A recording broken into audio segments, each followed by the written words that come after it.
Primary 2025 নিয়োগ প্রক্রিয়া, যেটার জন্য ইন্টারভিউ এবং অ্যাপটিউড টেস্ট চলছে।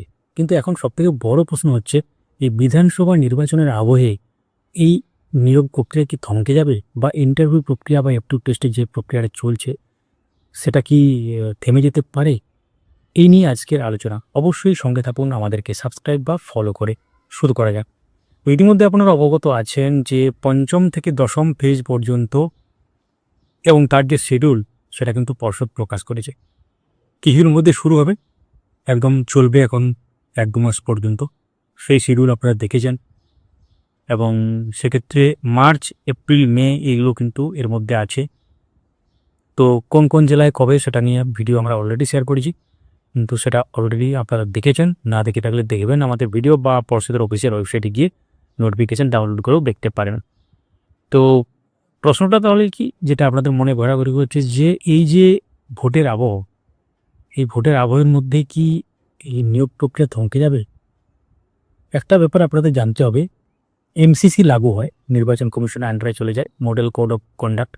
তো এমসিসি লাগু হলে কোনো কিছু নতুনভাবে শুরু করা সেভাবে যায় না। পুরনো যে ব্যাপারগুলো চলে আসছে সেগুলো কিন্তু চলমান যে প্রক্রিয়া, অর্থাৎ কন্টিনিউয়াস যে প্রসেসটা চলছে সেটা কিন্তু করা যায় নির্বাচন কমিশনের পারমিশন নিয়ে।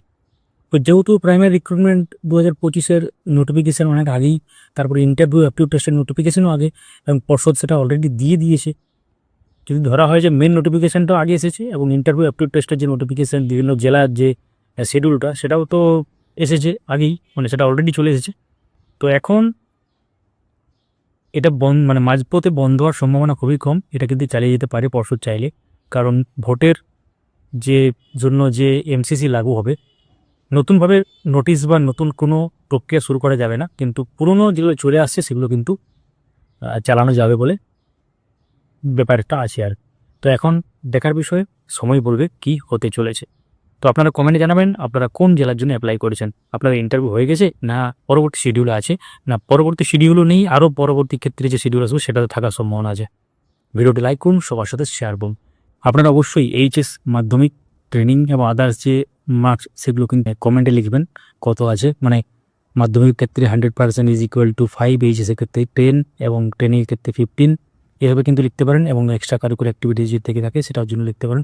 তো আমরা ইন্টারভিউ অ্যাপটিউড টেস্টের 10 নম্বরের যে ব্যাপার সেটা এজিউম করে একটা সম্ভাবনা ব্যাপার বলবো, যে কি হতে পারে, আপনাদের চান্স কতটা। কমেন্ট করবেন, আমরা প্রত্যেকটি কমেন্টে উত্তর দেওয়ার চেষ্টা করব। ধন্যবাদ।